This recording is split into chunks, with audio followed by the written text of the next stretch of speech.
Clear ya. Oke.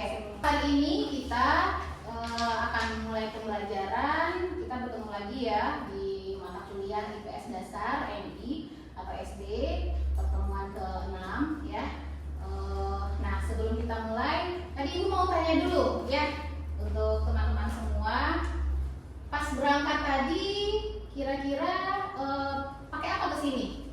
Motor. Semakin padatnya penduduk, nah kemudian semakin ramai jalanan. Nah, juga ada dampak positif dan negatifnya, ya kan? Contohnya seperti apa? Ada yang bisa? Kalau terlalu padat jalanannya, jadi itu Bu, banyak polusi dari kendaraan. Oke, ya banyak polusi udara. Nah, hari ini kita akan mempelajari materi kita, judulnya yaitu hubungan IPS dengan ilmu sosial. Kemampuan yang diharapkan atau sub CPMK. Yang pertama, mahasiswa mampu menjelaskan hubungan IPS dengan ilmu sosial. Dan yang kedua, mahasiswa mampu menganalisis persamaan dan perbedaan antara ilmu sosial dan IPS. Kemarin minggu lalu Ibu sudah share juga video ke teman-teman semua, ya kan? Ya, sudah ditonton? Sudah. Nah, di sana juga ada soal juga, ya kan? Nah, kita bahasnya tentang hubungan IPS dan ilmu sosial. Kira-kira, nah teman-teman semua ada yang tahu nggak apa ayat Al-Quran yang membahas tentang IPS atau ilmu sosial? Ada yang bisa? Ya, Bu. Oke, Karlina, silakan Karlina. Izin Bu mengungkapkan tentang ayat Al-Quran Ya. berkaitan dengan ilmu sosial. Itu terdapat di Quran Surah Al-Hujurat ayat 13 yang mana artinya, hai manusia, sesungguhnya kami menciptakan kamu dari seorang laki-laki dan seorang perempuan dan menjadikan kamu berbangsa-bangsa dan bersuku-suku supaya kamu saling mengenal. Sesungguhnya Kita kasih applause dulu.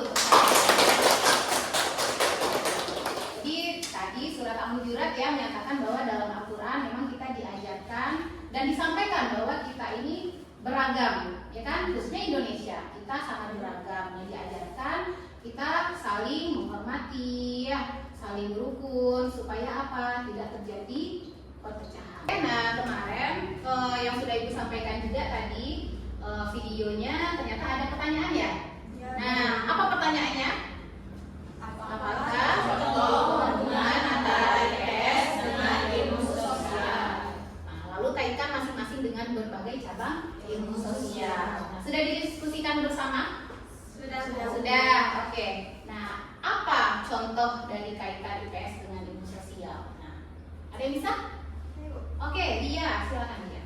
Nah, contoh dari misalkan dari IPS dengan ilmu sosial itu misalkan masalah banjir. Nah, di dalam IPS itu kan bisa dikaji dengan berbagai ilmu sosial. Ya. Nah, dari segi geografis itu mengkaji analisis tentang tata letak wilayah dan curah hujan penyebab banjir. Nah, dari sosiologi dengan mengkaji perilaku masyarakat yang membuang sampah sembarangan. Bisa kita kaitkan dengan berbagai macam ilmu sosial. Nah, tadi geografinya bisa ya Lia ya. Geografi terkait dengan tata ruang, tata letak ya, apa yang menyebabkan banjir. Nah, kemudian ada sosiologinya yaitu dengan perilaku masyarakatnya. Mungkin banjir bisa disebabkan karena membuang sampah sembarangan.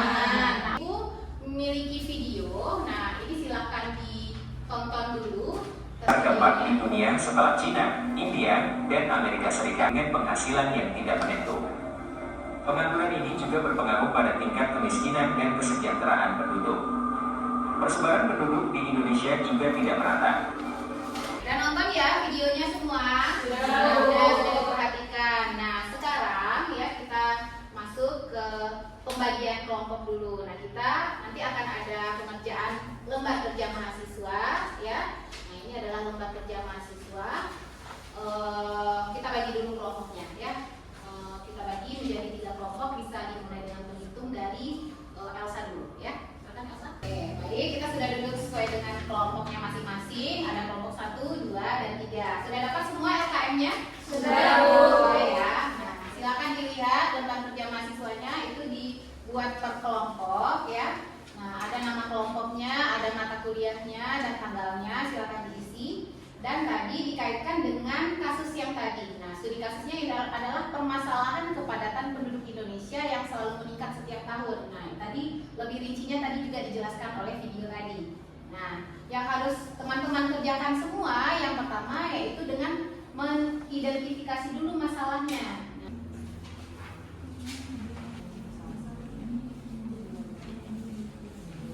Sudah selesai semua? Sudah, Bu. Sudah bisa kita bahas? Bisa. Bisa. Oke, waktunya kita bahas lembar kerja yang sudah dikerjakan tadi. Nah, yang pertama tadi yang Ibu sampaikan, kita mengidentifikasi dulu masalah kepadatan penduduk ini penyebabnya apa, ya kan? Kelompok mana kira-kira yang bisa berpresentasi? Kami, Bu. Oke, silakan kelompok 1. Masalah utama yang muncul akibat pertumbuhan penduduk di Indonesia yaitu pertama, pertumbuhan penduduk yang semakin cepat membuat meningkatnya kawasan kumuh. Yang kedua, tingginya angka pengangguran. Nah, sekarang kelompok berapa lagi yang bisa menjelaskan tentang analisis kasusnya hubungan IPS dengan ilmu sosial? Kelompok 1 tadi sudah, ya. Nah, silakan kelompok berapa lagi? Antara 3. Oke, kelompok 3. Silakan kelompok 3.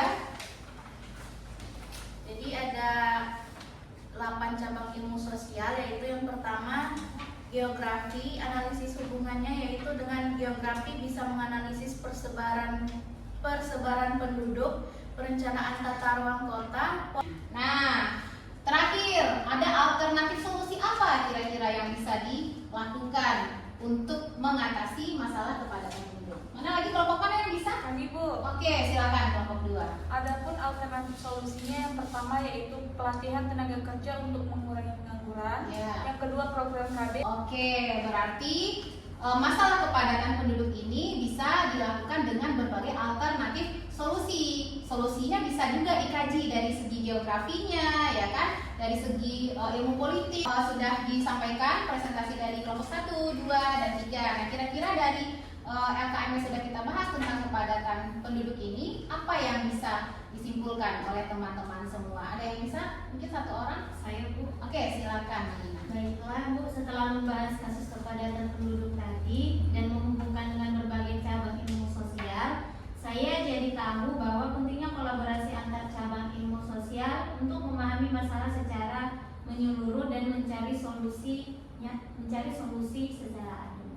Oke, kita sudah belajar hari ini terkait hubungan IPS dan ilmu sosial, sudah presentasi juga. Nah, sekarang waktunya kita merilekskan badan kita dulu ya dengan ice breaking. Ya, mau ice breaking? Mau. Gulung di gulung sambil tertawa. Ha. Senang ya ice breaking? Senang. Nah, dari pembelajaran kita hari ini, ada yang bisa menyimpulkan terkait materi kita hari ini? Satu yang, Bu. Oke, silakan Indria. Nah, dari materi kesimpulan dari materi kita itu IPS itu merupakan bagian yang tidak terpisahkan dari ilmu sosial. Indria sudah menyimpulkan, ya, setuju dengan pendapat Indria ya? Setuju.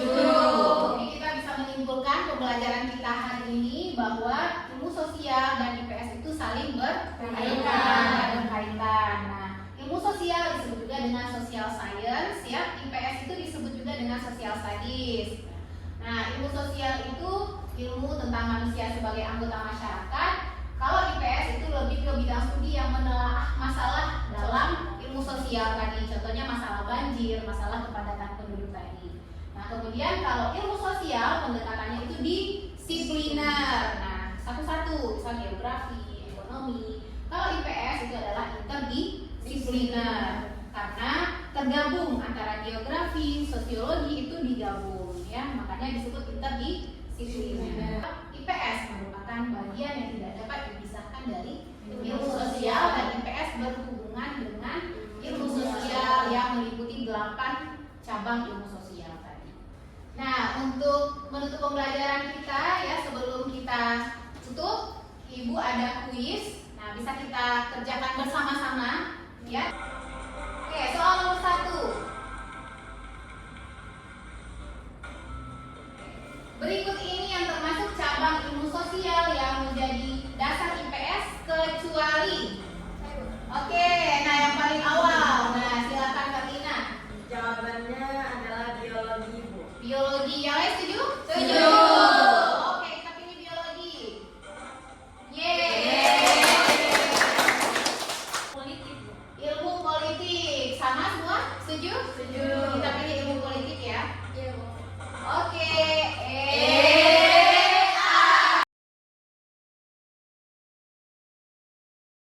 Nah, itulah kuis kita pada hari ini.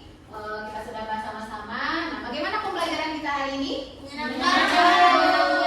Alhamdulillah. Ya, teman semua silakan nanti kita tugasnya mereview jurnal. Carilah artikel ya terkait dengan masalah-masalah sosial, ilmu sosial, kemudian direview, kemudian dibuat dalam bentuk PowerPoint dan dimasukkan ke dalam Google Drive. Teman semua, itu ada instrumen penilaian diri dan teman sejawat yang sudah Ibu bagikan. Silakan diisi dulu. Sekian pembelajaran kita pada hari ini. Nah, untuk teman-teman semua, walaupun tadi kita berbeda-beda juga ya, kita bahas sesuai dengan ayat Al-Quran tadi ya, walaupun kita berbeda-beda, kita tetap satu. Nah, tetaplah jaga kerukunan ya, saling menjaga kerukunan, ketentraman, supaya kita bisa menjadi Indonesia yang damai dan rukun ya. Baiklah, Ibu akhiri perkuliahan kita hari ini. Ibu tutup dengan wassalamualaikum warahmatullahi wabarakatuh.